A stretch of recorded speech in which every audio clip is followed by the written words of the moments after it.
உலகெங்கிலும் நடக்கும் முக்கிய நிகழ்வுகளை குறுஞ்செய்தி வடிவத்தில் தெரிந்து கொள்ள ஆதன் செயலியை டவுன்லோட் செய்யுங்கள். ஆதன் செயலியை டவுன்லோட் செய்ய டிஸ்கிரிப்ஷனில் உள்ள லிங்கை கிளிக் செய்யவும். கேரளா விஷயத்தில் என்னென்னா, இந்த நிலச்சரிவுங்கிறது வந்து நமக்கு புதுசாக இருக்கலாம், அது நமக்கு புதுசாக பார்க்குறவங்களுக்கு இருக்கலாம். இது உள்ள ரிசர்ச் பண்ண புரியுது.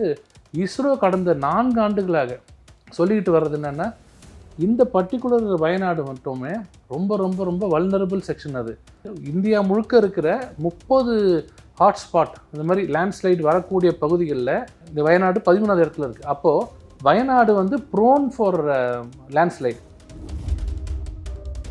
மாநிலத்துடைய முதலமைச்சர் பினராயி விஜயன் அவர்கள் சொல்லும்போது, டிசாஸ்டர் ஏற்பட்ட அந்த நாள் காலையில் தான் வந்து ரெட் அலர்ட் கொடுக்குறாங்க. ஒரு அக்யூரேட்டான ஒரு தகவலை ஐஎம்டி எங்களுக்கு ரிலீஸ் பண்ணல அப்படிங்கிற. இல்லை, இது ஒரு தவறான தகவல் அவர் சொல்லிட்டு இருக்காரு. என்னென்னா, இந்தியன் மெட்டீரியலாஜிக்கல் டிபார்ட்மெண்ட்டுங்கிறது வந்து வெறும் வெதர் மட்டும்தான் அவங்க பார்ப்பாங்க.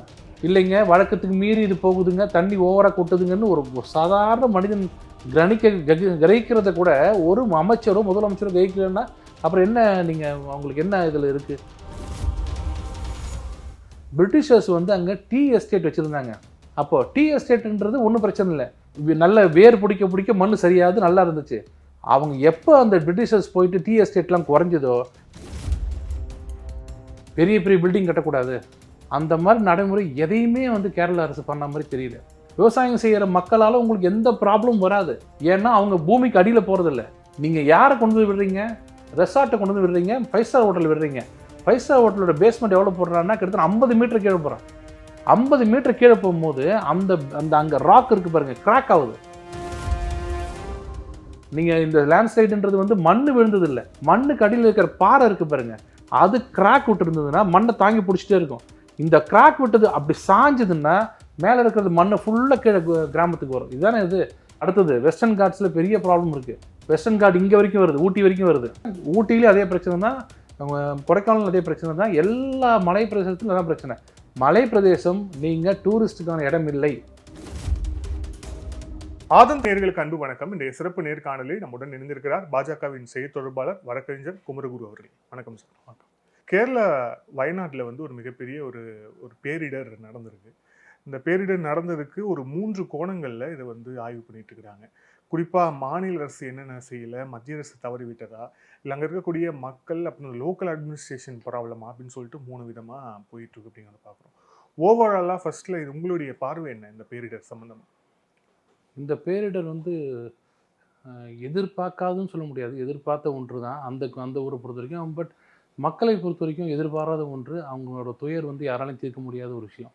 ஏன்னா இவ்வளவு சாவு எண்ணிக்கைங்கிறது வந்து மனித குலத்துக்கே வந்து ஒரு அவமானமாக இருக்குது. எனக்கு என்னென்னா, இவ்வளவு டெக்னாலஜியெல்லாம் வளர்ந்து இவ்வளோலாம் நம்ம நல்லா அறிவுபூர்வமாக ஆளுக்கு ஒரு செல்ஃபோன், ஆளுக்கு ஒரு ஸ்மார்ட் ஃபோன்லாம் வச்சுக்கிட்டு துல்லியமாக கிளைமேட்டெல்லாம் பார்க்குற நமக்கு இது மாதிரி ஒரு டிசாஸ்டரில் வந்து இன்றைக்கி 220ன்றாங்க. ஒவ்வொரு நாளும் அதிகமாகிட்டே போகுது. இதை வந்து நம்ம சாதாரணமாக இவங்க சரியில்லை அவங்க சரியில்லைன்னு சொல்லி கடந்து போகிறது எனக்கு விருப்பம் இல்லை. பட் இது என்ன தீர்வு அப்படின்னு தான் பார்க்கணும். ஏன்னா நம்ம தீர்வு எப்பவுமே பார்க்குறதில்ல. 2015 இங்கே சென்னையில் வந்து பெருவெள்ளம் வரும்போது 80 வருஷத்தில் வராத வெள்ளம், இது யாருமே எதிர்பார்க்கல அப்படின்னு சொல்லி ஒரு சமாளித்தாங்க. ஆனால் இதை சொல்லி சமாளிக்கிறவங்க யாரெல்லாம் மிகப்பெரிய அரசியல்வாதிகள், அமைச்சர்கள், இவங்களாம் சொல்லிட்டு போயிட்டாங்க. பாதிக்கப்பட்டது யாருன்னு கேட்டால் கடைநிலையில் இருக்கிற நடுத்தர வர்க்கத்திற்கும் ஏழை எளிய மக்கள் தான். வந்து வீட்டுக்குள்ளே இருந்த அவங்க சம்பாதிச்சு வச்சுருந்த ஒரே ஒரு சொத்துக்கு உண்டான சேல் டீட் இருக்குல்ல, அவங்களுக்கு இருக்கிற ஒரு சின்ன ஒரு 400 ஸ்கொயர் ஃபீட்டுக்கு உண்டான அந்த வீட்டுக்கு உண்டான சேல் டீட்டை பீரோவில் வச்சதை அந்த பீரோவில் அடிச்சுட்டு அப்படியே ஆத்தோர வெளியில் போயிடுச்சு. ஆனால் அன்றைக்கி என்ன சொன்னாங்கன்னா, நீங்கள் திருப்பி கிளைம் பண்ணிக்கலாம், யாரெல்லாம் வந்து இந்த மழையில் போயிடுச்சோ அவங்களாம் கிளைம் பண்ணிக்கலாம்னு சொல்கிறாங்க. ஆனால் கிளைம் பண்ணி வாங்கிட்டேன். கிளைம்னா அப்படி இல்லை, this is to certify your sale deed has been lost due to the rain எல்லாம் கொடுத்துட்டாங்க. அதை இப்போ எடுத்துகிட்டு போனீங்கன்னா சேல் டீட் இல்லை சார், கம்மியாக கொடுங்க. இப்போ பாதிக்கப்படுறது அமைச்சர்களோ இப்போ அரசியல்வாதிகளோ கிடையாது, மக்கள் தான். அப்போது அது எவ்வளோ சீரியஸாக பார்க்கணுங்கிறது. அப்போ நம்ம என்ன சொன்னாங்க, 80 வருஷம் தாங்க. இப்போ 2021 ஒன்று வந்தது, 2023 ஒன்று வருது. இப்போ இன்னும் நம்ம பாடம் கற்றுக்கல. இதை நம்ம சொன்ன அரசியலுங்கிறாங்க, அது இல்லை. இன்றைக்கி வந்து 20 சென்டிமீட்டர் மழை பெய்யும் அப்படின்னு சொன்னால் 100 சென்டிமீட்டர் மழை பெஞ்சாலும் நம்ம ரெடியாக இருக்கணும், அதான் அர்த்தம். ஆனால் போன தடவை நடந்தது என்னென்னா, கால்வாயே இல்லை, எல்லாம் பிளாக் ஆகிடுச்சு, தண்ணி மேலோங்கி வந்துச்சுன்னு தமிழ்நாட்டில் சொல்லிட்டு இருந்தோம். கேரளா விஷயத்தில் என்னென்னா, இந்த நிலச்சரிவுங்கிறது வந்து நமக்கு புதுசாக இருக்கலாம், அது நமக்கு புதுசாக பார்க்குறவங்களுக்கு இருக்கலாம். இது உள்ள ரிசர்ச் பண்ண புரியுது. இஸ்ரோ கடந்த 4 ஆண்டுகளாக சொல்லிக்கிட்டு வர்றது என்னென்னா, இந்த பர்டிகுலர் வயநாடு மட்டுமே ரொம்ப ரொம்ப ரொம்ப வல்னரபிள் செக்ஷன். அது இந்தியா முழுக்க இருக்கிற 30 ஹாட்ஸ்பாட் இந்த மாதிரி லேண்ட்ஸ்லைட் வரக்கூடிய பகுதிகளில் கேரளாவில் மட்டுமே 10 டிஸ்ட்ரிக்ட் இருக்குது.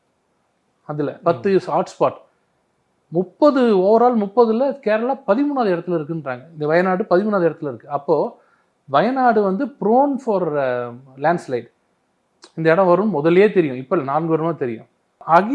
அகில உலக லெவலில் பார்த்தீங்கன்னா 8 வெஸ்டர்ன் கார்டு மாதிரி இருக்கிற 8 மலைத்தொடரில் வெஸ்டர்ன் கார்டு 1 வேர்ல்டு லெவலில் ப்ரோன் டு லேண்ட்ஸ்லைட்.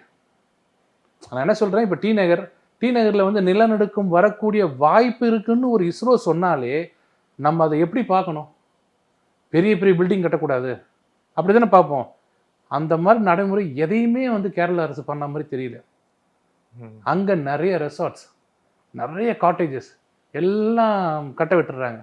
அப்போ என்ன ஆகுன்னா, லேண்ட்ஸ்லைட் இருக்கிறது நிறைய பில்டிங் கட்ட லேண்ட் சாயில் லூஸ் ஆகுன்னு மழை தானே.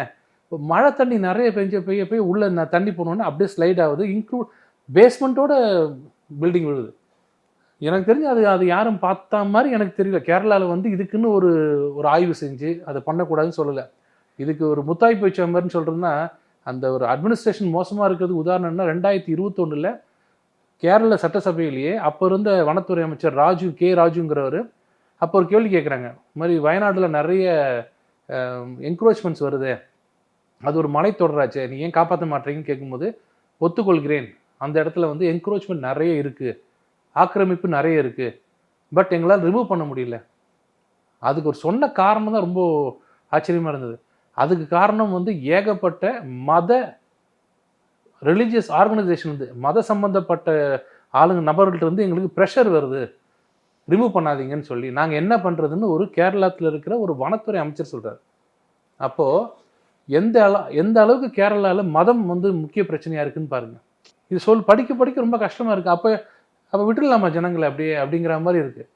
நேற்று என்ன சொல்கிறாங்க, பாலிடிக்ஸ் பண்ணாதீங்க. நீங்கள் பாலிடிக்ஸ் பண்ணல. அமித்ஷா அவர் சொல்கிறது என்னென்னா, ஜூலை 23 நாங்கள் அலர்ட் பண்ணி உங்களுக்கு சொன்னோம், நீங்கள் பார்க்கல. Same alert was given to Gujarat and other states. அவங்கெல்லாம் கரெக்டாக பார்த்துட்டாங்க. ஒரே ஒரு உயிர் பலி கூட கிடையாதுன்னு சொல்கிறார்.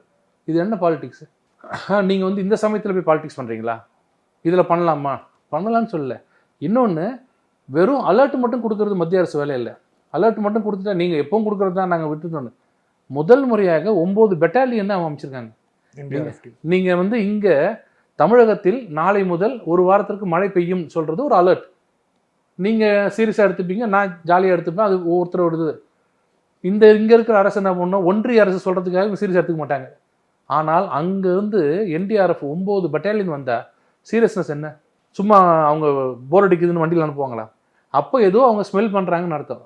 9 பெட்டாலியன் போயிருக்கு கேரளாக்கு NDRFலேருந்து.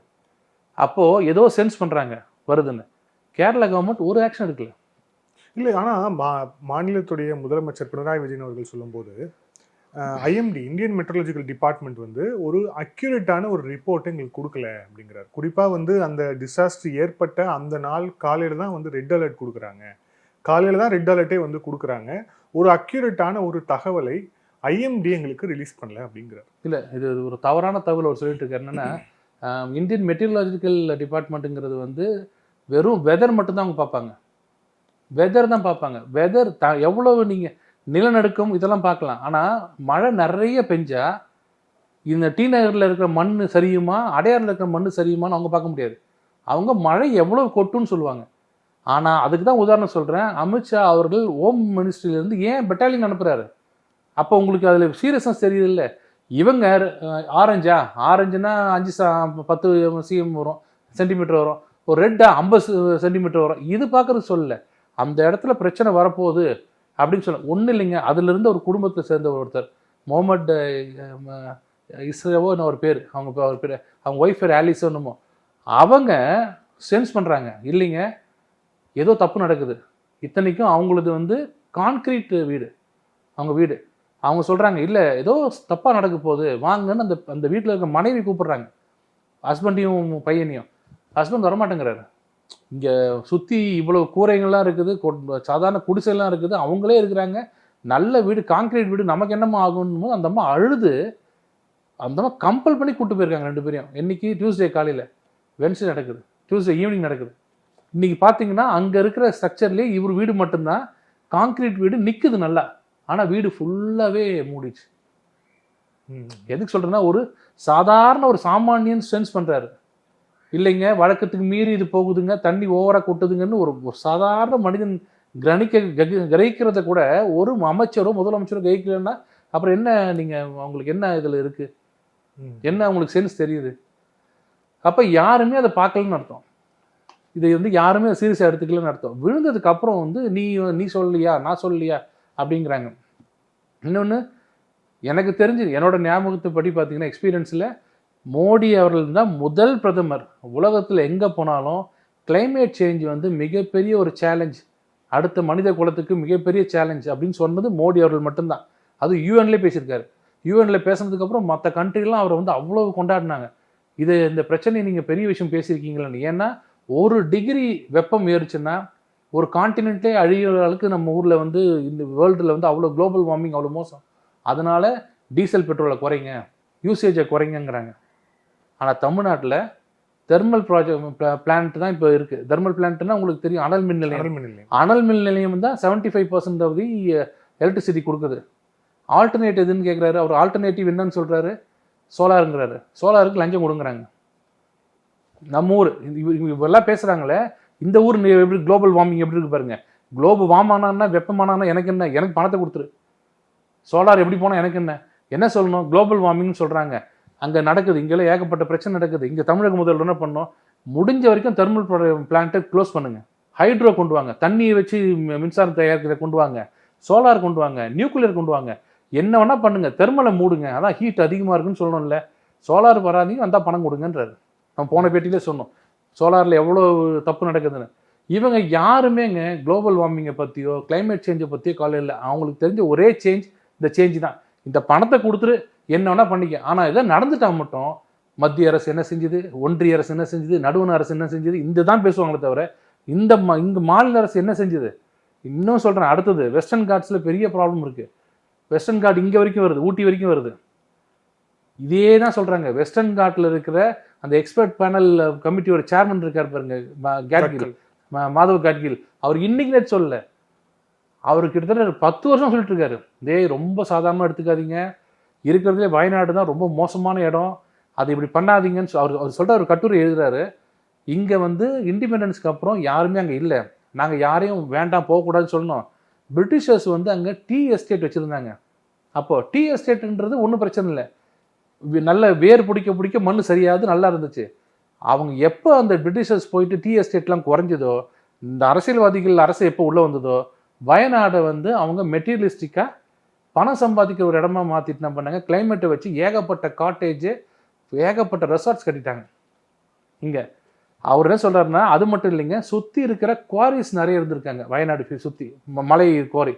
அங்கே இஷ்டத்துக்கு அவங்க பாம்பு போட்டு வெடி மருந்துலாம் வச்சு நிறைய உடச்சி கடிச்சு இன்னும் பண்ணிட்டாங்க. திடீர்னு ஈக்காலஜிக்கல் டிபார்ட்மெண்ட் உள்ளே போய் நிறுத்திட்டாங்க, எல்லா குவாரிஸ் நின்றுடுச்சு. ஆனால் குவாரிஸில் வெடிச்ச அந்த வெடிகுண்டு இருக்குது பாருங்கள், வெடி மருந்து, அதனோட இம்பேக்ட் வந்து பூமியில் இன்றைக்கி இருக்குது, கிராக் ஆகிருக்கு, நம்பாதீங்க, என்ன வேணாலும் ஆகும்னு சொல்லி அந்த பேனல் அவர் சொல்லிக்கிட்டே இருக்கார். Wayanad it's not a place for commercial activities, please பண்ணாதீங்கன்னு. கவலையே இல்லை. நேற்று சொல்கிறாங்க எல்லாருமே, இதுக்கெல்லாம் ஒன்றிய அரசு நிதி கொடுக்கல, ஒன்றிய அரசு பார்த்துக்கல அப்படின்னு. அங்கே வயநாடுல காட்டேஜுக்கும் அங்கே இருக்கிற ரெசார்ட்ஸுக்கும் அனுமதி கொடுக்குறது யாரு? இல்லை, அது வந்து மாநில அரசு தான். இல்லை, ஆனால் அந்த கட்கல் கமிட்டியோடைய ரிப்போர்ட் வந்து வெளியாகி அதுக்கப்புறம் வந்து அது சம்பந்தமான விவாதம் வந்து போகும்போது, இது வந்து லோக்கல்ல இருக்கக்கூடிய, இப்போ இவங்க வந்து கட்கல் கமிட்டிலேயே 3 விதமாக பிரிக்கிறாங்க. ஈக்கோலாஜிக்கலி சென்சிட்டிவ் ஜோன் சொல்லிட்டு 3 ஜோனாக பிரிக்கிறாங்க. இந்த 3 ஜோனில் பிரித்து ஜோன் 1ல் வயநாட்டில் கூட நிறைய பிளேசஸ் வருது. ஆனால் அதில் வந்து அவர் கிட்டத்தட்ட அந்த ஜோன் இப்போ பரிந்துரைப்படி பண்ணணும் அப்படின்னா யாருமே இருக்க முடியாது. அப்போ அங்கே இருக்கக்கூடிய மக்கள் எங்கே போவாங்க, அவங்களுடைய வாழ்வாதாரம் என்ன ஆகும்னு ஒரு கேள்வி இருக்குல்ல. அப்போ அவங்க நம்ம எங்க வந்து கொண்டு போய் வைப்போம் அப்படிங்கிற மாதிரி விஷயங்கள் இருக்கு. அவர் இப்பவும் சொல்றது என்னன்னா, தனி மனித குடியிருப்புனால பிரச்சனை இல்லை. அவர் சொல்றது நல்லா புரிஞ்சு. எப்பவுமே ஈகாலஜிக்கல் என்ன சொல்லுவாங்கன்னா, இந்த ஏரியால யாரும் இருக்கக்கூடாதுன்னு. இல்ல அவர் வந்து சுற்றுலாவை வந்து நீங்க வந்து இது பண்ணுங்க அப்படிங்கிற, சுற்றுலா வந்து முறைப்படுத்துங்க, இவ்வளோ பேர் வரக்கூடாது, சுற்றுலா முறைப்படுத்துங்க அப்படிங்கிறாரு. மைன்ஸ் வேணாங்கிறாரு. மைன்ஸ் வேணா புரிஞ்சுக்க முடியுது. ஆனா வந்து இனிமே புது பில்டிங்ஸ் வேணாம், இப்ப இருக்கிறதையும் வந்து அகற்றுங்க உள்ளிட்ட. அதே மாதிரி கிராப்ஸ், அதாவது வந்து இந்த இப்போ வந்து மரபணு மாற்றப்பட்ட பயிர்கள் நிறைய பேர் யூஸ் பண்றாங்க, அதையும் வந்து யூஸ் பண்ணக்கூடாது. ஸோ இந்த மாதிரி விஷயங்கள்லாம் பண்ணும்போது அங்க இருக்கக்கூடிய லோக்கல்ல இருக்கக்கூடிய மக்களுடைய வாழ்வாதாரம்னு ஒன்று இருக்குல்ல, நம்ம தாங்க எஜுகேட் பண்ணணும். நம்ம தானே பண்ணணும். அங்கே இருக்கிற யார் இது நீங்கள் சொல்கிறது பார்த்தீங்கன்னா, அந்த வயநாட்டில் இருக்கிற மண் வளத்தை வச்சு சம்பாதிக்கிறவங்க யார்? விவசாயிகள். மண்ணை வச்சு, நான் சொல்கிறது மண்ணை சார்ந்து இருக்கிறவங்க விவசாயிகள். அவங்களால பிரச்சனை அடுத்ததுங்கிறாரு. நீங்கள் சொன்ன ஜோன் இருக்கு பாருங்க.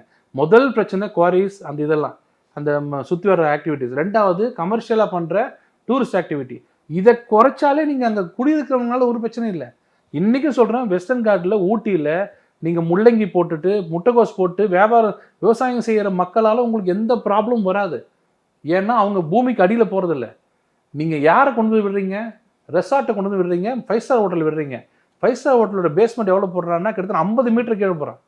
50 மீட்டர் கீழே போகும்போது அந்த அந்த அங்கே ராக் இருக்குது பாருங்கள், கிராக் ஆகுது. கிராக் ஆகும்போது மேலே வெயிட் அதிகமாக மழை தண்ணி, எப்போயும் மழை தண்ணி விழுந்தால் வெயிட் அதிகமாகும். மலையில் மழை தண்ணி ஊற அந்த கீழே இருக்கிற பாறை இருக்குது பாருங்க, அப்படியே பொழந்து அப்படி போகும்போது மரம் அப்படியே மலையில் இருக்கிற மண்ணெல்லாம் விழும். நீங்கள் இந்த லேண்ட்ஸ்லைடுன்றது வந்து மண் விழுந்தது இல்லை. இப்போ மண் சுற்றி இருக்குது, மண் மொத்தமாக விழாது. மண் என்னென்னா கரைஞ்சி விழும். மண்ணுக்கு அடியில் இருக்கிற பாறை இருக்குது பாருங்க, அது கிராக் விட்டு இருந்ததுன்னா மண்ணை தாங்கி பிடிச்சிட்டே இருக்கும். இந்த கிராக் விட்டது அப்படி சாஞ்சதுன்னா மேலே இருக்கிறது மண்ணை ஃபுல்லாக கீழே கிராமத்துக்கு வரும். இதுதானே இது அங்கே பண்ணாதீங்க, இந்த ஆக்டிவிட்டி பண்ணாதீங்கன்னு சொல்கிறாரு. யாருமே அதை பற்றி கவலைப்படல.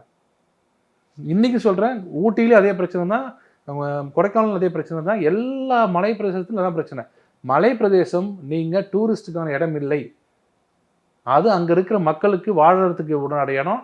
நீங்கள் பண்ணணுன்னா ஒரு 10 பில்டிங்க்கு 2 பில்டிங் கட்டிட்டு அதிகமாக போகாதீங்க அப்படின்னு சொல்லலாமே தவிர, நான் என்ன சொல்கிறேங்க, மனித உயிர் முக்கியமா, உங்களுக்கு உல்லாசம் முக்கியமா, சுற்றுலா முக்கியமா? வாழ்வாதாரம்னா வாழ்வாதாரத்துக்கு உயிர் தான் தானே வாழ்வாதாரம். அப்போ அவங்களை அங்கிருந்து அப்புறப்படுத்தி வேற இடத்துக்கு தானே கொண்டு போகணும். பட் இதெல்லாம் பேசிட்டு இருக்கும்போது எல்லாரும் ஒரு விஷயத்தை மறந்துடுறாங்க பாருங்க. அங்கே ஒரு எம்பி இருக்காரு, இல்லை இப்போ இல்லை, கடந்த 5 வருஷமா ஒரு எம்பி இருக்காரு. அவர் என்ன பண்ணாருன்னு தெரியல. அவருக்கு சுற்றும் தெரியாது, அவருக்கு கிளைமேட் சேஞ்சுன்னு தெரியாது, ஒருமை சேஞ்சுன்னு தெரியாது. வருவார், 2 கையை கட்டிப்பாரு, டிஷர்ட் போட்டுப்பாரு, ஒரு வார்த்தை பேசுவார், போயிடுவார். இதெல்லாம் எம்பியோட சிபாரிசு இல்லையா? எம்பி இதை பார்லிமெண்ட்டில் பேசியிருக்க வேண்டாமா? என்னங்க வயநாட்டில் வந்து சொல்கிறீங்க, வயநாட்டில் வந்து இப்படி நடக்குதுன்னு சொல்ல வேண்டாமா?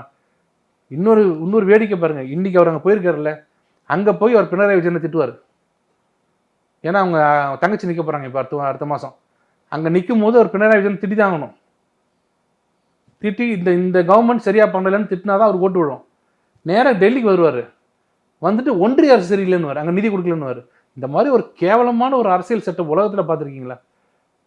இதுதாங்க அரசியல், இதுதான் அரசியல். ஆனால் மோடி அவர்கள் அரசு பாருங்க, யாராக இருந்தாலும் எந்த ஊராக இருந்தாலும், கேரளாவோ தமிழ்நாடோ, பெட்டாலியன் அனுப்பு, என்டிஆர்எஃப் அனுப்பு, எஸ்டிஆர்எஃப் அனுப்பு, எல்லா வேலையும் கரெக்டாக செய்யுங்க. நமக்கு எல்லாரும் ஒன்று தான் நினைக்கிற நாங்கள் பிரிவினைவாதிகள். இங்கேருந்து அங்கே போய் பினராயி விஜயன் திட்டுவார், அங்கேருந்து ட்ரெயின் ஏறி இங்கே இறங்கினாருன்னா இங்கே தோளில் கை போட்டுப்பார், கேட்டால் ஒன்றிய அரசு பணம் கொடுக்கலன்னு. இது யார் அரசியல் பண்ணுறது? நீங்களே பாருங்களேன். இந்த விஷயத்தில் அரசியல் பண்ணுற விஷயமா இது இல்லை. ஆனால் அந்த கட்கல் கமிட்டியோட ரிப்போர்ட்டை நம்ம வந்து நடைமுறைப்படுத்துகிறோம். நம்ம வந்து மாநில அரசு நடைமுறை ஏன் படுத்தலைன்னு நம்ம இப்போ கேள்வி கேட்குறோம். ஆனால் அதில் அவங்க சொல்லக்கூடிய இன்னொரு முக்கியமான விஷயம் அந்த ஃபார்மிங் பற்றி சொல்கிறாங்க. இப்போ வந்து அங்கே இருக்கக்கூடிய அந்த மரபணு மாற்றப்பட்ட விதைகள், அந்த ஃபார்மிங் தான் நடக்குது. முன்னாடி மாதிரி சிறுதானியங்களோ யாருமே பண்ணுறதில்ல. மோஸ்ட்லி காஃபி, ரப்பரு, இல்லை பழாப்பழம், இல்லை பைனாப்பிள், அந்த மாதிரியான கிராப், ஏதாவது எது ஜாஸ்தியாக, மிளகு, எது ஜாஸ்தியாக அவங்களுக்கு வந்து எக்கனாமிக்கலாக வந்து இதாக இருக்குமோ அதை தான் பண்ணுறாங்க. ஆனால் அது மண்ணுக்கு சரியில்லைங்கிறாங்க. இதை எப்படி வந்து சரி செய்ய முடியும்? இல்லை, இப்போ நீங்கள் சொல்கிறது வந்து விவசாயத்தினால தான் அந்த லேண்ட்ஸ்லைடு வந்ததுன்னு சொல்கிறாங்க. இல்லை, அதுவும் ஒரு காரணமாக சொல்கிறேன். இல்லை, அதுதான் சொல்கிறேன், அதுவும் காரணம்னா அது கடைசி காரணம். அதாவது இந்த மலையில யாருமே இருக்கக்கூடாது, ரிப்போர்ட்லயும் இருக்கு. அதுதாங்க, இந்த மலையில யாரும் இருக்கக்கூடாதுன்றது கடைசி.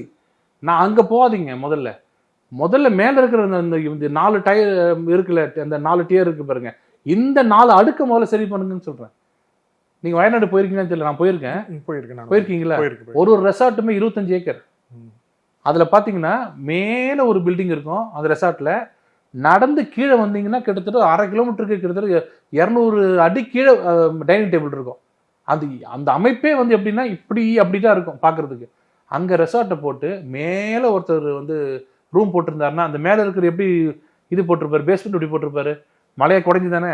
இங்கே கீழே இருக்க டைனிங் ஹால் எங்கே இருக்குது, இங்கே இருக்குது, அங்கே உடஞ்சி எங்கே விழும்? இது உங்களுக்கு கட்கில் சொல்லியிருக்காரா? அதில் தயவுசெய்து அது மாதிரி பண்ணாதீங்க, நீங்கள் ஒரு சமதளத்தில் நீங்கள் 5 ஸ்டார் ஹோட்டல் கட்டுங்கன்னு சொன்னாரா? அந்த இடத்துல ஹோட்டலே கட்டாதீங்கன்றாரு. ஹோட்டல் கட்டுறது யாரு? அதுக்கு அப்ரூவல் கொடுத்தது யாரு? நம்ம ஊரில் டிடிசிபி மாதிரி சிஎம்டிஏ மாதிரி அந்த ஊரில் யார் கொடுத்தது? லோக்கல் பாடி தானே. லோக்கல் பாடி நீங்கள் எப்படி கொடுக்கலாம் தானே கேட்குறாரு. இப்போ இறந்ததுலாம் யாரு? எல்லா தரப்பட்ட மக்கள் இறந்துட்டாங்க. பட் அங்கே குடியிருக்க கிராம மக்கள் எவ்வளோ இறந்துட்டாங்க, அவங்களோட வாழ்க்கையே போயிடுச்சு இல்லை. ஆனால் நீங்கள் வழக்கறிஞர் அப்படிங்கிறதால இப்போ இவங்க இந்த ரெசார்ட் வச்சுட்டு இருக்க ஆளுங்களும் யாரும் ஒரு ஸ்மால் ஸ்கேலில் வச்சுட்டு இருக்கவங்க கொஞ்சம் இருக்கலாம். ஆனால் வந்து ஸ்டெர்லிங்லேருந்து பெரிய மஹேந்திரா நிறுவனங்கள்லேருந்து டாடா நிறுவனங்கள்லேருந்து எல்லாமே பெரிய கார்பரேட் கம்பெனிகள் தான் ரெசார்ட்டும் வச்சுருக்காங்க. இப்போ மூணாரில் எப்படி வச்சுருக்காங்க அதே மாதிரி தான் அவங்களும் வச்சுருக்காங்க. ஸோ அப்படிங்கிற போது அவ்வளோ சீக்கிரம் அவங்களை வந்து தடுத்துட முடியுமா? ஒரு லா என்ஃபோர்ஸ்மெண்ட் இருந்தாலும் சரி, அதை தாண்டி அவங்களை ஈஸியாக தடுத்துட முடியுமா? தடுத்துட முடியாதுன்னா அப்போ நீங்கள் என்ன சொல்லணும்னா கார்பரேட் மைனஸ் கேரளா கார்பரேட் சொல்லணும். நாங்கள் இந்தியா முழுக்க கார்பரேட் இருக்கிறோம், கேரளா இருக்கிற கார்பரேட் மட்டும் விட்டுருவோன்னு சொல்லணும். அங்கே மட்டும் தடுக்க முடியுமான்னு கேட்குறீங்க. இங்கே வந்தால் மட்டும் கார்பரேட் கையில் அதானிகளும் அம்பானிகளும் கையில் இந்த ஆட்சி போச்சுன்றீங்க. அதே தான் அங்கே பண்ணணும். நீங்கள் லா என்ஃபோர்ஸ்மெண்ட் அத்தாரிட்டி நீங்கள் தானே. ஜெயலலிதா இருக்கும்போது ஒரு சட்டம் கொண்டு வந்தாங்க. அவங்க ப்ளசன்ட் ஸ்டே முடிச்சதுக்கப்புறம் சொன்னாங்க, யாருமே இனிமேல் ஊட்டியில் வந்து வீடே கட்டக்கூடாது, அப்படி கட்டினா வந்து ஒரு மாடி தான் கட்டணும்னு சொல்லியிருந்தாங்க. இப்போ ஒன்று சட்டம் இருக்குது, ஆனால் எல்லாத்தையும் கட்டிகிட்டு இருக்காங்க. ஊட்டியிலையும் கொடைக்கானலில் அண்ணா தெரசா கட்டிட்டு தான் இருக்காங்க. அது யார் பார்க்கணும்? அந்த ஊட்டி மலை எவ்வளோ தாங்க தாங்கும்? நான் சின்ன வயசில் போகும்போதெல்லாம் ஊட்டியில் மே மாதம் போனீங்கன்னா ஒரு ரோட்டில் 10 வண்டி பார்த்தா பெரிய விஷயம். இப்போல்லாம் நீங்கள் ஊட்டிக்கு கீழே இருந்து மேலே போகும்போது நீங்கள் கண்ணாடி இறக்கிட்டு போனீங்கன்னா முகம் கருப்பாக இருக்குது. அவ்வளோ டீசல் புகை எங்கேருந்து வருது? அந்த அந்த அந்த அந்த வெஹிக்கிள்ஸ் எங்கேருந்து வருது? கீழே இருந்து ஏன் வருது? ஏன்னா அங்கே இருக்கிறவங்கெல்லாம் வீடு, ரெசார்ட்டுக்கு, அங்கே காலேஜ், அங்கே பெரிய 5 ஸ்டார் ஹோட்டல்லாம் கட்டினதுனால தான் கீழே இருந்து மக்கள் எல்லாம் மேலே வராங்க. அவ்வளோ டிரான்ஸ்போர்ட் ஆகுது. எத்தனை நாளைக்கு அந்த ஊட்டியும் கொடைக்கானலும் தாங்கும்? அந்த மண் நல்ல மண், அந்த மண் கொஞ்சம் இதுவாக இருக்குது தான் தாங்குது. வயநாடு மண் வந்து கொஞ்சம் இந்த ஸ்லைட் ஆகிற மண், அங்கே சீக்கிரம் ஆகுது. நான் என்ன சொல்கிறேன், இதில் நீங்கள் நம்ம பேசிகிட்டே இருக்கலாங்க. யார் காரணம், இது எப்படி தடுக்கலாம், இதெல்லாம் பேசலாம். எப்போ நம்ம பாடம் கற்றுக்க போகிறோம்? அவர் அமித்ஷா சொன்ன ஒரு வார்த்தை எல்லாரும் மறந்துடுறாங்க பாருங்க. குஜராத்தில் நாங்கள் சொன்னோன்னே நடவடிக்கை எடுத்தோம்னு சொல்கிறாங்க பாருங்க. அப்போ அதுதானே கவர்மெண்ட் உங்களுக்கு. நான் என்ன சொல்கிறேன், தப்பு நடந்து போச்சுங்க, எல்லாம் முடிஞ்சு போச்சு. 23 ஒரு அலர்ட் கொடுக்குறாங்க, பெட்டாலியன் வருது. பினராயி விஜயன் ஒரு அட்லீஸ்ட் ஒரு சின்ன ஒரு அறிவிப்பு, வயநாட்டில் இருக்க அத்தனை பேருமே ஒரு 2 நாளைக்கு வெளியில் போயிடுங்க, ரெசார்ட்லாம் காலி பண்ணுங்க, ஒரு வாரம் பொறுத்து திரும்பி வந்துடலாம். ஏன் சொல்லல? யாருக்கு அதை பற்றி தெரியாது. என்ன ஆக போகுது, இவ்வளோ தானே. இவங்க ஒரு காமெடியாக ஸ்டேட்மெண்ட் கொடுப்பாங்க, 20 சென்டிமீட்டர் எதிர்பார்த்தா 500 வந்துச்சுன்னு. அது எல்லா ஊர்லேயும் அப்படி தானே, எல்லா ஊர்லேயும் அப்படி தானே. தமிழ்நாட்டில் அப்படி தானே வந்துச்சு. ஆனால் தமிழ்நாட்டில் உண்மையிலே சொல்லுங்கள், 20 சென்டிமீட்டர் மழை பெய்யும் போது ஒரு சொட்டு தண்ணி இல்லையாங்க, எல்லாம் போயிடுச்சா? அப்புறம் அதிகமாக வந்துச்சா?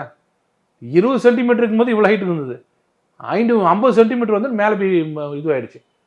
என்னது கேட்குறாங்க, நிதி எங்கே கொடுத்தீங்கன்னு. நிர்மலா சீதாராமன் தெளிவாக சொல்கிறாங்க, நாங்கள் கொடுத்த 5000 கோடி நிதி, தமிழக சென்னைக்காக கொடுத்த 5000 கோடி நிதி எங்கே போச்சுன்னு கேட்குறாங்க. இது வரைக்கும் பதில் யாருமே இல்லை. சென்னைக்கு போன வருடம் கொடுத்தது வடிகாலுக்காக மட்டுமே 5000 கோடி, 4000 கோடி, 5000 கோடி. நேற்று பார்லிமெண்ட்ல சொன்னாங்க 5000 கோடின்னு. அதை நேரு சொல்றாரு 90% முடிஞ்சிருச்சுன்னு. மேயர் சொல்றாங்க 60%ன்றாங்க. அந்த பெர்சன்டேஜ் அவங்களுக்கு ஆக்சுவலாக பெர்சன்டேஜ் என்னன்னு தெரியல, அவங்களுக்கு எது பெர்சன்டேஜ் தெரியல. இவர் 60, உங்களுக்கு எது பிடிச்சது 40 நீ சொல்லிக்கன்றாங்க. ஆனால் இது வரைக்கும் எனக்கு அதனோட உண்மையான கணக்கு யாருமே சொல்லல. ஆனால் இங்கே தண்ணி ஏறினா மட்டும் நிதி கொடுக்கவில்லை ஒன்றிய அரசுன்னு. இது மக்கள் பார்த்துட்டு தான் இருக்காங்க. இன்னைக்கு நிதி கொடுக்குறாங்களோ இல்லையோ, இன்னைக்கு எல்லா வேலையும் செய்றீங்க. ஏன்னா நம்ம தமிழ்நாடு இன்னைக்கு வந்து நிதியில வந்து எங்கேயோ போயிடுச்சு, அவ்வளோ மேலாண்மை இல்லை. இன்னைக்கு தமிழ்நாட்டு மக்கள் வந்து எந்த குறையும் கிடையாது. இப்போ மக்கள் வந்து இப்போ வாழ்க்கை என்ன பண்றதுன்னு தெரியாம முடிச்சுட்டு இருக்கும்போது தான் ஃபார்முலா ரேஸ் நடக்குது. இப்போ மக்கள் எல்லாம் முடிஞ்சு போச்சு, படிப்பு, பட்டினி கிட்டினி, எலக்ட்ரிக்லாம் ஃப்ரீ எலக்ட்ரிசிட்டி, தேனும் பாலும் ஓடுது, அள்ளி குடிச்சிட்டு இருக்காங்க. குடிச்சிட்டு என்ன பண்றதுன்னு தெரியல பாருங்க. எங்க எதை பார்க்கலான்னு கேட்டால் ஃபார்முலா ரேஸ் வைக்கிறாங்க. இப்போ மக்கள் வந்து பூரிப்புல இருக்காங்க, கழிப்படைஞ்சு என்ன பண்றதுன்னு தெரியாம ஃபார்முலா ரேஸை பார்க்குறாங்க போய். இப்போ இதுக்கு உங்களுக்கு பணம் வருது இல்லை, இவ்வளோ வரைக்கும் பண்ணுறீங்கல்ல, வடிகால் உங்களுக்கு சரி பண்ண வேணாமா? ஒரு ரோடு நல்லா இருக்கா இன்னைக்கு சென்னையில்? ஒரு ரோடு அப்போ உங்கள் எண்ணம் வந்து ஆளுகின்ற மக்களுக்கு எண்ணம் அதில் இல்லை, வேற இதில் இருக்குது. அதை நீங்கள் சரி செய்யாமல் கேட்கில் கமிட்டி சொன்னா என்ன, இஸ்ரோ சொன்னா என்ன, யார் சொன்னாலும் இஸ்ரோ சொன்னால் கூட அவர் உட்கார இப்போ லஞ்ச் சாப்பிட்டு போக சொல்வான்னு வருவார். நம்ம டிஎம்கே ஆளுங்க கேட்டிங்கன்னா இஸ்ரோ சொல்கிறாங்கன்னா இஸ்ரோ அப்படி தான் சொல்லுவான் எப்பவுமேனுவாங்க.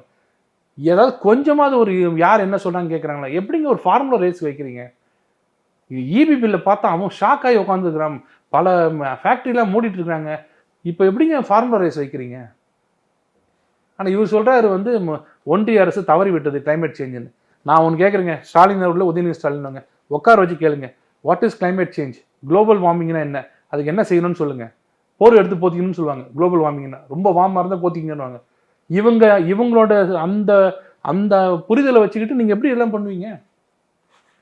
இன்னொரு டிராஸ்டிக் சேஞ்ச் வரும், திருப்பி நம்ம வீடெல்லாம் முழுகும், நம்ம வீட்டில் எல்லா பண்ட பாத்திரம்லாம் போயிடும், எலக்ட்ரானிக் ஐட்டம்லாம் போவோம், நம்ம திருப்பி திட்டிக்கிட்டு திருப்பி அவங்களுக்கு ஓட்டு போடுவோம். இப்போ இந்த ராகுல் காந்தியோடைய இந்த டெல்லியில அவர் பாராளுமன்றத்தில் பேசின ஸ்பீச் அதுவும் வந்து ஜாஸ்தியாக வந்து விவாதிக்கப்பட ஒரு விஷயமா மாறி இருக்கு. நிறைய உறுப்பினர்கள் பேசுறாங்க. குறிப்பாக கார்த்திக் சிதம்பரம் அவர்கள் பேசும்போது அவர் அதில் வந்து நிறைய விஷயங்களை குறிப்பிட்டு சொல்லும்போது நிர்மலா சீதாராமன் அவர்களே சொல்றாரு, மக்களுக்கு பட்ஜெட் பற்றி பேசும்போது உங்களுக்கு வந்து மக்களுக்கான பட்ஜெட்டை கொடுக்கறது உங்களுக்கு தெரியல, ஏன்னா நீங்கள் வந்து எலெக்டட் இல்லை, நீங்கள் வந்து செலக்டட், அதனால் உங்களுக்கு வந்து தெரியல, மக்கள் வந்து வேலை வாய்ப்பு இல்லாமல் இருக்காங்க, இன்ஃப்ளேஷன் பயங்கரமாக இருக்குது, உள்ளிட்ட பல விஷயங்கள் இருக்குது. அப்படிங்கிற போது நீங்கள் அதை எதையுமே நீங்கள் உங்களோட பட்ஜெட்டில் அட்ரஸ் பண்ணவே இல்லை அப்படின்னு வந்து விமர்சிக்கிறார். இல்லை, அவர் சொன்னதை வன்மையாக கண்டிக்கிறேன். அவர் வந்து நிர்மலா சீதாராமன் சொன்னான்னு நினச்சிட்டு இருக்கீங்களா? அவர் நிர்மலா சீதாராமன் சொன்னார் அப்படிதான் அவர் சொன்னார். இன்டெரக்டாக மன்மோகன் சிங்கை சொல்கிறாரு, எப்போ மக்களை சந்திக்காமல் ராஜ்யசபா எம்பியை வச்சுட்டு மேலே வர உனக்கு என்ன மக்களை பற்றி தெரியும், மக்களோட அழுகு தெரியுமா, நாங்கள்லாம் மக்களால் தேர்ந்தெடுக்கப்பட்டோம்னு சொல்லும்போது 10 வருஷம் எங்களை ஆண்டா இருப்பார் ஒருத்தருங்க. மக்கள்லாம் யாருன்னே தெரியாமல் முழுக்க மக்களை சந்திக்காமல் ஒரு நிதியமைச்சராக இருந்து மன்மோகன் சிங்காக இருந்தார் பாருங்க ஒருத்தர், ஒரு பிஎம். அவர் எவ்வளோ லட்சணத்தை நடத்திருப்பாருன்றது இன்டெரக்டாக அவர் சொல்கிறாருங்க. புரியலையா உங்களுக்கு? அவர் என்ன சொல்கிறாருன்னா, பார்த்துக்க, நிர்மலா சீதாராமன் நான் சொல்கிறது அவருக்கு இல்லை, அவங்களுக்கு. அப்போ என்ன சொல்கிறாரு, மக்களை சந்திக்காமல் ஒரு ராஜ்யசபா எம்பியாக ஒருத்தர் வந்தாருன்னா அவர் மக்களை பற்றி ஒன்றும் தெரியாது, நேரம் மேலேருந்து குதிக்கிறாங்க. அப்போ அந்த ஸ்டாண்ட் எடுத்துக்கிட்டிங்கன்னா சிதம்பரம் எங்கே இருக்கார் இப்போ? ராஜ்யசபாவில் இருக்கு. அப்போ அவருக்கு உட்காரவே கூடாது. அவர் எந்திரிச்சு பேசினார் வச்சுங்களேன், உங்களுக்கெல்லாம் மக்களை பற்றி என்ன தெரியும், மக்களை பற்றி உட்காருங்க அப்படின்னு சொல்லலாமா? எதுக்காக ராஜ்யசபா வந்தது? ராஜ்யசபா எதுக்கு வந்தது? தமிழ்நாட்டில் மேல் சபை எதுக்கு வந்தது? இந்த மாதிரி அறிவாளிகள் எல்லாம் மக்களால் தோற்கடிக்கப்பட்டாலும் இல்லை மக்கள்கிட்ட போய் அவங்களால வந்து சந்திக்க முடியாத இருக்கிற இன்டெலெக்சுவல்ஸ், ஒரு சுப்ரீம் கோர்ட் ரிட்டையர்டு ஜட்ஜு கொண்டு போயிட்டு நீங்கள் போய் எம்எல்ஏ எலெக்ஷன்ல நிற்க மாட்டார். ஆனால் அதுக்காக அவரோட இன்டெலெக்சுவாலிட்டி இருக்கு பாருங்க, மூளை, அதை யூஸ் பண்ணாமல் போகக்கூடாதுன்றதுக்காக தான் ராஜ்யசபா, மேல் சபை, தமிழ்நாட்டு மேல் சபைன்னு கொண்டு வந்தது. அவங்களோட அறிவை பயன்படுத்திக்கணும், அதுக்கு தான் கொண்டு வந்தது. ராஜ்யசபாவில் இருக்கவங்கலாம் வந்து அறிவே இல்லாதவங்க, லோக்சபாவில் தேர்ந்தெடுக்கப்பட்டவங்கலாம் அருமையானவங்க. லோக்சபா இங்கே இருக்கிற லோக்கல் எம்எல்ஏ தேர்ந்தெடுக்கிறவங்க, தர்மாக்கோல் வச்சு மூடுறவங்கலாம் மிகப்பெரிய விஞ்ஞானிகள். ஆனால் ராஜ்யசபாவில் வர்றவங்களுக்குலாம் ஒன்றுமே தெரியாதுங்கிறதெல்லாம் கார்த்திக் சிதம்பரத்துக்கு வந்து என்ன கோபமோ மன்மோகன் சிங் மேலே அந்த வார்த்தை பேசிருக்கூடாது. ஏன்னா என்னதான் இருந்தாலும் மன்மோகன் சிங் நிதி அமைச்சராக இருந்து ஒரு உண்மையிலே மேதையாக இருந்தவர். அவர் அப்படி சொல்றது நான் கண்டிக்கிறேன். அவர் வந்து நிர்மலா சீதாராமன் தான் சொன்னார். நிர்மலா சீதாராமன் சொல்ல, அவர் மக்களை சந்திக்காம வந்தா உங்களுக்கு என்ன தெரியும், மக்களை பத்தி நிதி சுமை உங்களுக்கு என்ன தெரியும்னாரு. நம்ம நாட்டோட நிதி அமைச்சர் வந்து மன்மோகன் சிங், அவர் ராஜ்யசபால தான் வந்தார். இல்லை, அவர் ஏன் அந்த விஷயம் முக்கியமாக இன்னொரு விஷயம் சொல்கிறாருன்னா, கிட்டத்தட்ட மத்திய அரசில் வந்து 10 லட்சம் வேலை வாய்ப்புகள் வந்து நிரப்பப்படாமல் காலியாக இருக்குது. ஏற்கனவே நம்மக்கிட்ட வந்து வேலை இல்லா திண்டாட்டமும் இருக்குது. ஸோ இதை வந்து அட்ரஸ் பண்ணுற மாதிரி பட்ஜெட்டில் ஏதாவது நிதி ஒதுக்கியிருக்காங்களா, இல்லை வந்து அதை பிளேஸ் பண்ணுறதுக்கான விஷயங்களுக்கான தனி பட்ஜெட் ஒதுக்கியிருக்காங்களான்னு பார்த்தா எதுவுமே அதில் வந்து இல்லவே இல்லை. கார்பரேட்டுக்கு 5% வந்து 5% கீழே வந்து கம்மி பண்ணியிருக்கிறாங்க கார்பரேட் டேக்ஸு. இந்த மாதிரியான விஷயங்களாக தான் இருக்கே தவிர, ராகுல் காந்தி அதான் சொல்கிறார், இந்த பட்ஜெட் வந்து 2 ஏக்களுக்காக பண்ணது. ஒன்று வந்து A for Ambani, A for Adani அப்படிங்கிறார். A1 A2னாரு. A1 A2 அப்படின்னா சாரி, நான் அக்யூஸ்ட் 1 அக்யூஸ்ட் 2. ஆமா, அதான் ஒன்னு அதானி, ஒன்னு சோனியா காந்தி, ஒன்னு ராகுல் காந்தி. ஆக்சுவலா அக்யூஸ்ட் 1 சோனியா காந்தி, அக்யூஸ்ட் 2 ராகுல் Gandhi. National Herald case. National Herald. Accused 1 and 2 அவங்க தானே. எனக்கு தெரிஞ்சு இதுக்கும் இல்ல, எனக்கு தெரிஞ்சு அதானி மேலே அம்பானி மேலே கேஸ் போட்டு அவங்க அக்யூஸ்டா இல்ல எங்கேயுமே. அவர் A1 A2ன்னு சொல்றது தப்பு இல்லை, அவங்க 2 பேர் தான் அவங்க A1 A2. அவர் அப்படி பேசக்கூடாது அந்த மாதிரி முன்னமே தெரியாமல். இப்போ என்ன பிரச்சனைனாங்க, காங்கிரஸும் சரி இங்கே இருக்க தமிழ்நாட்டுக்கு 40 எம்பிகள் என்ன பிரச்சனைனா, ஓவராக ஒரு இமேஜை கிரியேட் பண்ணிட்டாங்க, நாங்கள் தான் வரப்போகிறோம் ஆட்சிக்குன்னு.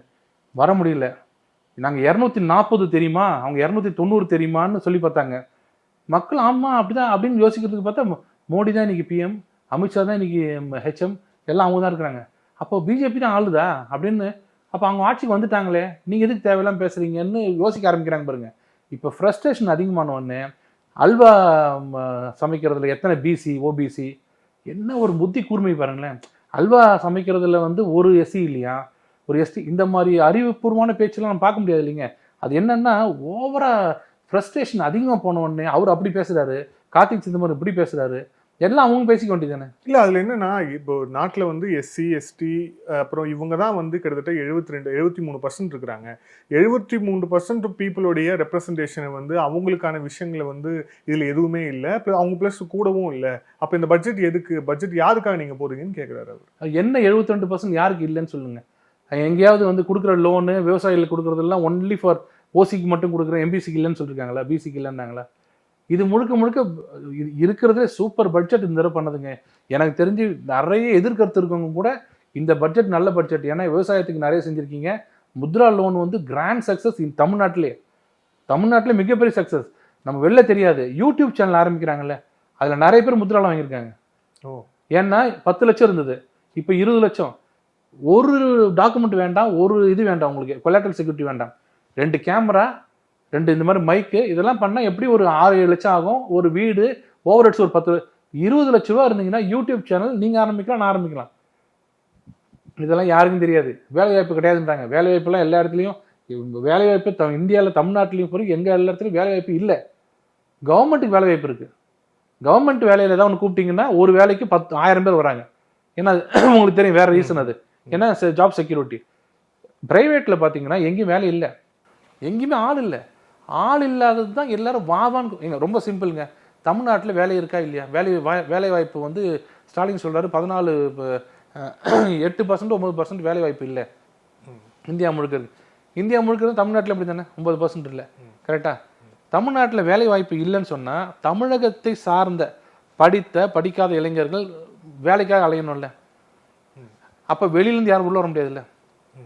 இன்னைக்கு தமிழ்நாட்டில் இருக்கிற பாதி பேர் வெளியிலேருந்து தானே உள்ள வந்து வேலை செய்கிறாங்க. ஸ்கில்டும் சரி அன்ஸ்கில்டும் சரி எல்லாம் வராங்க. எப்படி வராங்க? அப்போ வேலை இருக்கா இல்லையாங்க? நான் சும்மா லாஜிக்காக கேட்குறேன், மக்களுக்கு புரியாமல் சொல்கிறேன். ஸ்கில்டுன்னா கொத்தனார், மேஸ்திரி, பிளம்பர், எலக்ட்ரிஷியன் வந்து என்னால் பண்ண முடியாது, நான் இன்ஜினியர் படிச்சிருக்கேன் அப்படின்னு நம்ம சொல்லலாம். தமிழ்நாட்டில் படித்தவர்கள் அதிகம், அதனால் அந்த வேலைக்கு போக முடியாதுன்னு சொன்னால் அதுக்கு நீங்கள் அங்கேருந்து கொண்டாந்தீங்க ஆளை, ரைட்டு. அப்போ தமிழ்நாட்டில் எல்லாம் படிச்சிட்டாங்களா? படிக்காத இளைஞர் இருக்காங்களே, அப்போ அவங்க அந்த வேலைக்கு ஏன் போகாமல் அவங்க வந்தாங்க? சரி, ஸ்கில் இல்லாமல் இன்டலெக்சுவலாக வச்சுக்கோங்க. ஒரு இதில் ஒரு ரெஸ்டாரண்ட்டில் வந்து கேப்டனாக இருக்கிறவர், கேப்டன்னா ஆர்டர் எடுக்கிறவர், அவர் ஸ்கில்டு கிடையாது. அவர் இந்து தானே, இன்டெலெக்சுவல் கேடர் தானே. அவர் வந்து மினிஸ்ட்ரியல் கேடர், எக்ஸிக்யூட்டிவ் கேடர் வச்சுங்க. வெறும் வருவார், இங்கிலீஷ் 2 வார்த்தை பேசுவார், வாங்கிட்டு போவார். அங்கே யார் இருக்கா? தமிழ் இருக்கானா? இன்னைக்கு 5 ஸ்டார் ஹோட்டல், ஒரு ஹோட்டலே நார்த் ஈஸ்ட் இருக்காங்க. ஏன்னா நார்த் ஈஸ்ட்டில் இங்கிலீஷ் நல்லா பேசுவாங்க. நார்த் ஈஸ்ட் ஸ்டேட்டில் எல்லாமே இங்கிலீஷ் வந்து தாய்மொழியாக இருக்குது பல ஸ்டேட்டில். இன்னைக்கு 5 ஸ்டார் ஹோட்டலில் போனீங்கன்னா, 7 ஸ்டார் ஹோட்டலில் இந்தியாவிலையும் எந்த மூலையில் போனாலும் சரி எல்லாம் நார்த் ஈஸ்ட் இருக்காங்க. ஏன்னா நார்த் ஈஸ்ட் இங்கிலீஷ் நல்லா பேசுகிறாங்க. நம்ம ஊருக்காரங்க யாரும் வேலை இல்லை. நீங்கள் வேலை வாய்ப்பு இல்லைன்னு சொன்னால் அவனுக்கு கிடைக்குது, உங்களுக்கு கிடைக்கல. அப்போ அங்கே உங்களுக்கு ஸ்கில் இல்லை, அவனுக்கு ஸ்கில் இருக்குது. புரியுதா? அப்போ இது வேலை வாய்ப்பு இல்லைன்னு வைங்களா, உங்களுக்கு தகுதி இல்லை அப்படின்னு சொல்லலாம். இல்லை 2 பேருக்கும் வேலை இல்லைங்க, நான் போன வேலை, எனக்கு வேலை வாய்ப்பு தமிழ்நாட்டில் திண்டாட்டமாக இருக்குன்னு சொன்னீங்கன்னா ஒரு வேகன்சி கூட இருக்கக்கூடாது. எல்லா இடத்துலையும் வேகன்சி இருக்கு. ஒரு கம்பெனிலையும் பாருங்க ஒரு வேகன்சி இருக்கு. என்னை பொறுத்த வரைக்கும் இந்தியாவில் வேலைக்கு ஆள் இல்லை. ஏன்னா எல்லாருமே வெல் செக்யூர்டு இல்லை ஜாபில், அவங்கவுங்க சொந்தமாக செய்கிறாங்க. சில பேர் விருப்பம் இல்லாமல் வீட்டில் இருக்காங்க. வேலை செய்வானே, நான் அப்படியே இருந்துக்கிறேன், நான் ஒரு பெரிய ப்ராஜெக்ட் பண்ண போகிறேன், அடுத்த ஒரு இதுக்கு போக போகிறேன், அப்படி இருக்கிறாங்க. வேலை வாய்ப்பு இல்லைன்னா பசி கொடுமை அதிகமாக இருக்கும். இருக்குமா? அதான் அர்த்தம். வேலைக்கு போக முடியாமல் ஒருத்தர் இருந்தாங்கன்னா, ஒரு குடும்பத்தில் எல்லாரும் வேலைக்கு போகாமல் இருந்தாங்கன்னா அந்த குடும்பத்தில் பசி இருக்கும்ல. உங்களுக்கு தெரியுமா எங்கே பசியோடு இருக்காங்கன்னு? ஏன்? நல்ல நீங்கள் யோசிச்சு பாருங்கப்பா. அப்போனா வெறும் பசியோடு இல்லாமல் இருக்கிறவங்க கிடையாது, வீட்டில் டிவி எல்லாத்தோடு இருக்காங்க. நான் சொல்கிறது 80 கோடி மக்களுக்கு நம்ம உணவு தானியம் கொடுக்குறோம். வெறும் ரேஷன் கார்டில் வாங்கி சாப்பிட்றவங்க மட்டும் நம்ம நாட்டில் இல்லை, வீட்டில் சாப்பிட்றாங்க. பைக் இருக்குது. குக்கிராமத்துக்கு போங்க, ஒரு வீட்டில் ஒரு பைக் இருக்குது. அது சாதாரண பைக் இல்லை, 80,000 90,000. அப்போ மக்கள்கிட்ட பணம் சம்பாதிக்கிற திறன் இருக்குது. மக்கள் என்ன பண்ணுறாங்க, என்னோட வேலை 4 மணி நேரம் வேலை செஞ்சால் போதும், 8 மணி நேரம்லாம் வேலை செய்ய வேண்டியதில்லை அப்படின்னு சில பேர் இருக்காங்க. சில பேர் வந்து 4 நாள் வேலை செஞ்சுட்டு 8 நாள் ரெஸ்ட் எடுக்கிறாங்க. இந்த டைல்ஸ் ஓட்டுறவங்கலாம் பார்த்தீங்கன்னா 4 நாள் வேலை செய்வாங்க, ஒரு நாளைக்கு 2500 3000 சமைப்பாங்க, மிச்ச நாளில் ஜாலியாக இருப்பாங்க. இதில் எங்கே வேலை வாய்ப்பு இல்லைன்னு சொல்லுங்கள். இதை வந்து ஒரு முடிவு பண்ணிட்டாங்க, வேலை வாய்ப்பு இல்லைன்னா மக்கள் எல்லாரும் வேலை வாய்ப்பு இல்லையாப்பா அப்படின்னு நினைப்பாங்கல்ல. அதுக்கு ஒரு ஸ்டாண்டர்ட் டைலாக். அப்புறம் ஒன்றிய அரசு நிதி கொடுக்கல 2. 3வது தமிழுக்கு ஒரு ஆபத்து. நம்ம ஜனங்க வந்து தமிழுக்கு ஒரு ஆபத்துனா என் தமிழ் அப்படின்னு அது தூண்டி விட்ட கோபம் வரும். 4வது தமிழ்நாட்டுக்கு ஒரு இழுக்கு. இதை மட்டும் பாருங்களேன், சுற்றி இந்த 4லே வருவாங்க. இந்த 4 தவிர வேற எதுவும் தெரியாது திமுக கூட்டணிக்கு. எப்பப்பெல்லாம் டிகிரி இறங்குதோ அப்பெல்லாம் வந்து வெங்கடேசன் ஒரு வீட்டில் ஒரு பஞ்ச் வச்சிருக்காரு. டக்குன்னு எடுத்து என்ன பண்ணாரு, இன்னைக்கு அனிமல் இதில் வந்து சாங்சுவரியிலேருந்து ஒரு லெட்டர் 2 மானை காப்பாற்றுங்கன்னு ஹிந்தியில் வந்ததுன்னு போடுவார். உடனே அந்த அந்த கிராஃப் அப்படி சர்றன்னு மேலே ஏறும். என்னன்னு கேட்டால், இங்கே பாருப்பா ஹிந்திலேயே எழுதுறாங்களாப்பா, தமிழ் இல்லையாப்பா. அவர் வீட்டுக்கு போய்ட்டு 2 நாளில் 2 மாதத்தில் டக்குன்னு தமிழ்நாட்டுக்கு ஒரு வர வேண்டியதை வந்து மோடி மாற்றி அங்கே அனுப்பிச்சிட்டாருன்னா தமிழ்நாட்டுக்கு ஒரு பிரச்சனையான ஒரு கும்பல் அப்படியே எந்திரிச்சு வரும். இது அடங்கும். உடனே நம்ம முதலமைச்சர் ஒன்றிய அரசே நிதி கொடுக்கவில்லைன்னு, நிதி கொடுக்காம எப்படிப்பா அப்படின்வாங்க. இதெல்லாம் ஒரு பேட்டர்னாக பண்ணிட்டு இருக்காங்க. தமிழ்நாட்டில் அது இனி எடுபடாது. தமிழ்நாட்டில் இன்னைக்கு நிலைமையில் திமுக கூட்டணி ஆட்சியை பற்றி மக்கள் எவ்வளோ வெதும்பி இருக்காங்கன்னு எல்லாருக்கும் தெரியும், உங்களுக்கு தெரியும், எனக்கும் தெரியும். நான் டெய்லி ஃபீல் பண்ணி பார்க்குறேன். இல்லை, ஆனால் அந்த பட்ஜெட்டில் வந்து தமிழ்நாடு அப்படிங்கிற ஒரு பேரே இல்லை. நமக்கான நிதி ஒதுக்கீடு அப்படிங்கிறது வந்து எந்த இடத்துலையுமே வந்து சரியாக மென்ஷன் பண்ணல. கிட்டத்தட்ட இது வந்து 2 மாநிலங்களுக்கான பட்ஜெட்டாக தான் வந்து இப்போ வாசிக்கப்பட்டிருக்கிறது உள்ளிட்ட இந்த விஷயங்களும் இருக்குது. ப்ளஸ் நீங்கள் சொன்னீங்க எல்லாத்துலேயுமே நல்ல பாசிட்டிவ் கமெண்ட்ஸ்னு. ஆனால் இந்த இண்டெக்ஷேஷன் உள்ளிட்ட விஷயங்களை வந்து எடுத்ததுக்கு பாஜக ஆதரவாளர்கள் சில பேரே அதை வந்து கிரிட்டிக்காக பார்க்குறாங்களே, அது அந்த வேல்யூ எடுத்தது அப்படிங்கிறது அது சரியான ஒரு நடவடிக்கை இல்லை அப்படின்னு பார்க்குறாங்களே. நீங்கள் இதை வந்து ஃபேவரட்டிசம்னு பார்த்தீங்கன்னா, பீகாருக்கும் ஆந்திராவுக்கும் ஃபேவரட்டிசம் பார்க்குற உங்களுக்கு உரிமை இருந்ததுன்னா, இங்கேருந்து 2009 போய் உட்காந்துக்கிட்டு தயாநிதி மாறனுக்கு இந்த போர்ட்ஃபோலியோ கொடுத்தா தான் நான் இங்கேருந்து போவேன் அப்படின்னு சொன்னது ஃபேவரட்டிசமா இல்லையா? ஏன்னா என் தயவு இல்லாமல் உன் ஆட்சி இங்கே நடக்காது. இப்போ சந்திரபாபு நாயுடு இருக்கிற நிலைமையில் அன்றைக்கி இருந்தார், அன்றைக்கி திமுக இருந்தது, அன்றைக்கி கருணாநிதி அவர்கள் இங்கே இருந்தார். எனக்கு உண்டான மினிஸ்ட்ரி கொடுக்கலன்னா நாங்கள் வெளியிலேருந்து சப்போர்ட் பண்ணுறோம் இன்டைரக்டாக மிரட்டினாங்க. தயாநிதி கொடுத்ததுக்கப்புறம் தான் கிளம்பி வந்தார், ஞாபகம் இருக்கா? அப்போ அந்தம்மா ஃபேவர் பண்ணாங்களா? ஃபேவரட்டிசம் எது ஃபேவரட்டிசம்? சோனியா காந்தி அன்னைக்கு பண்ணது ஃபேவரட்டிசமா, இன்னைக்கு இவர் பண்ணுறது ஃபேவரட்டிசமா? நீங்கள் அப்படியே வச்சுக்கோங்க. 2 கூட்டணி கட்சி செஞ்சுட்டாங்க. என்ன தப்பு? என்ன தப்பு நீங்கள் பண்ணீங்கல்ல? நீங்கள் ஓப்பனாக எதுக்கு? நான் என்ன கேட்குறேங்க, அவர் அன்னைக்கு மட்டும் திமுக தயவில் காங்கிரஸ் இல்லை, காங்கிரஸ் 400 சீட்டில் இருக்குது, திமுக போய் டிமாண்ட் பண்ண முடியுமா? தயாநிதி மாறனுக்கு இது கொடுங்க கேட்க முடியுமா? இது அரசியல். அங்கே போய் டிமாண்ட் வச்சா கொடுக்குறாங்க. ஆனால் இங்கே உண்மையிலே பார்த்தீங்கன்னா ஆந்திராவை பொறுத்த வரைக்கும் பாவம், கிட்டத்தட்ட 3 தலைநகரை மாற்றி மாற்றி மாற்றி அந்த மக்களுக்கு தலைநகர் எங்கன்னே தெரியல, பணமும் இல்லை. சந்திரபாபு நாயுடு சொல்கிறாரு அடுத்த மாதம் சம்பளம் கொடுக்க பணம் இல்லைங்கன்றாரு. அது நீங்கள் பண்ண வேண்டாமா? அப்போது அதுக்கு சந்திரபாபு நாயுடு எங்களுக்கு சப்போர்ட் பண்ணுறாரு அப்படின்னு கமெண்ட் நீங்கள் அடிக்கணும்னா அடிச்சுக்குங்க. ஆனால் ஆந்திராவில் இருக்க மக்களுக்கு புரியும் ஏன் அங்கே கொடுத்தாங்கன்னு. ஏன்னா இன்னும் ஒரு தலைநகர் இல்லாத ஒரு ஊரை நீங்கள் பார்த்து உங்களால் இருக்க முடியுமா வினோத்? இங்கே தமிழ்நாட்டில் உங்களுக்கு தலைநகர் இல்லாத ஒரு இடம் தான் உங்களால் இருக்க முடியுமா? ஒன்றுக்கு ஒரு தலைநகரமாங்க.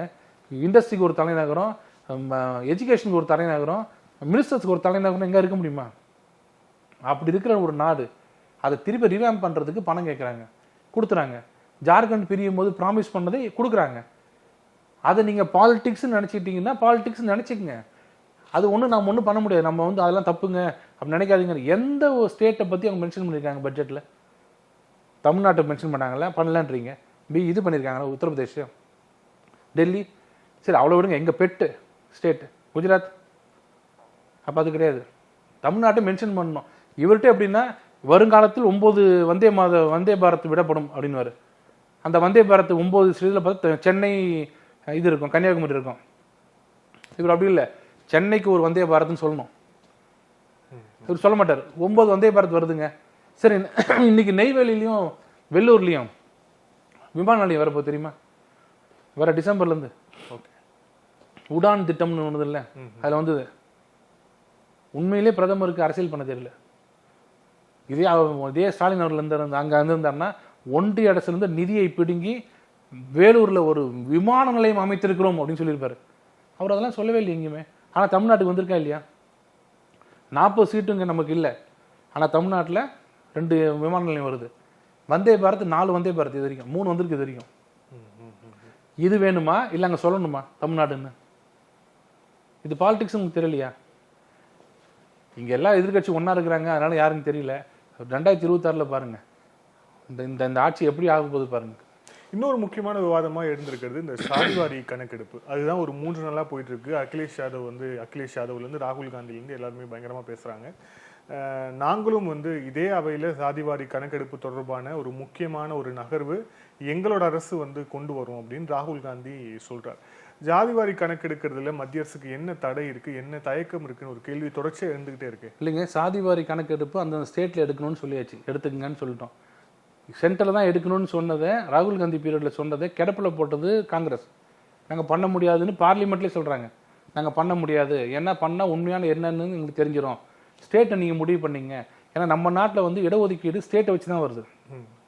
இப்போ ஸ்டேட்டில் என்ன முடிவு பண்ணிக்கிங்கன்னு இன்றைக்கி ஒரு மிகப்பெரிய ஜட்ஜ்மெண்ட் வந்திருக்கு. இன்றைக்கி க்ரீமி லேயர்லாம் எஸ்சி எஸ்டி மக்களுக்கு ரீகிளாசிஃபிகேஷன் உள்ள நீங்கள் கிளாஸிஃபை பண்ணி கொடுத்துக்கலாம். எஸ்சி 18%, 18%னா அதுக்குள்ளே ரீகிளாசிஃபிகேஷன் பண்ணி அதில் 4, 3, 2 கொடுத்துக்கலாம். மொத்தமாக கொடுக்காதீங்க, ஏன்னா ஒதுக்கீடு பண்ணிக்கிங்கன்னு சொல்கிறாங்க. ஒரே ஒரு % எஸ்டின்னு சொன்னீங்கன்னா, நம்ம படுகால இருக்கிறவங்களும் எஸ்டினா, இதில் ஜார்க்கண்டுக்கு மலை மேலே இன்னும் கரண்ட் இல்லாமல் வெளிச்சம் இல்லாமல் இருக்கிறவங்களும் எஸ்டி தான். அப்படி பண்ணாதீங்க, உள் ஒதுக்கீடு மாதிரி ரீகிளாசிஃபை பண்ணிக்கோங்க.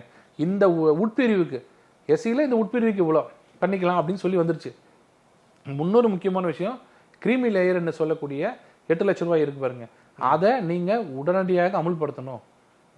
எஸ்சி எஸ்டி ஆளுங்களுக்கு அமுல்படுத்தணும். எப்படி ஓபிசியில் கிரீமி லேயர் இருக்கோ அதே கிரீமி லேயர் இங்கேயும் வரணும்னு சொல்லிட்டாங்க.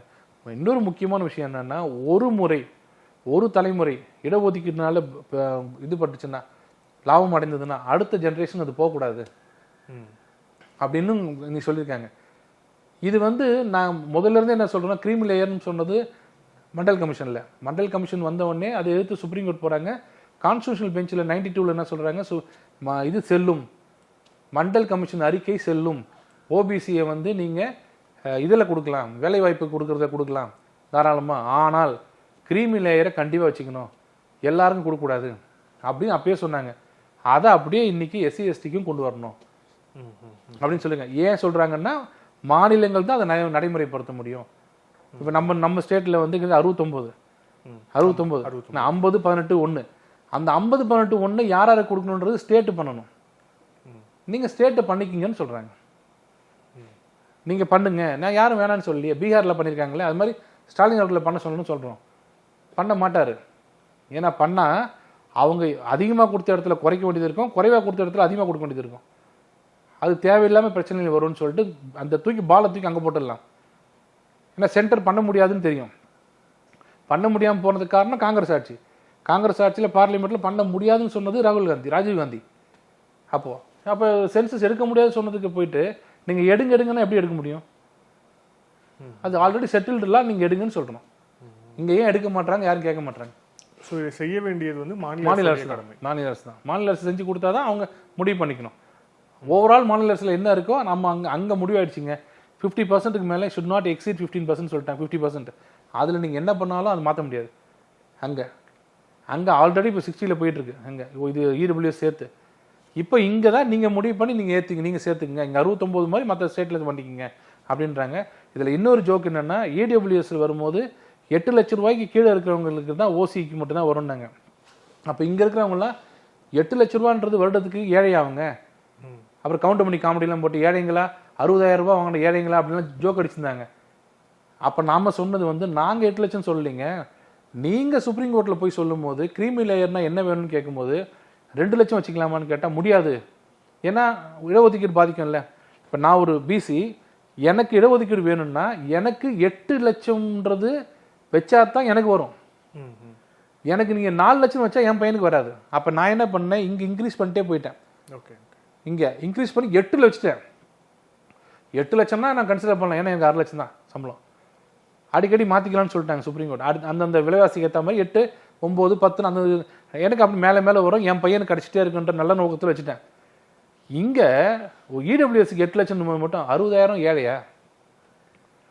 அப்போ இங்கே 8 லட்சம் சம்பாதிக்கிற நீ ஏழையா அப்படின்னு நம்ம கேட்க முடியாதுல்ல.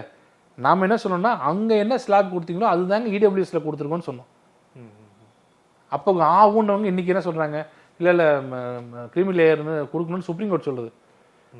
ஏன்னா ஒரே ஒரு ஒரு ஒரு எஸ்சி பிரிவை சேர்ந்தவரோ எஸ்டி பிரிவை சேர்ந்தவரோ ஓபிசி கூட வச்சுங்களேன், ஒரு முறை அவர் எப்படியாவது படித்து கடிச்சு ஐஏஎஸ் ஆகிட்டாருன்னா அவரோட ஸ்டேட்டஸ் அதிகமாகிடுது.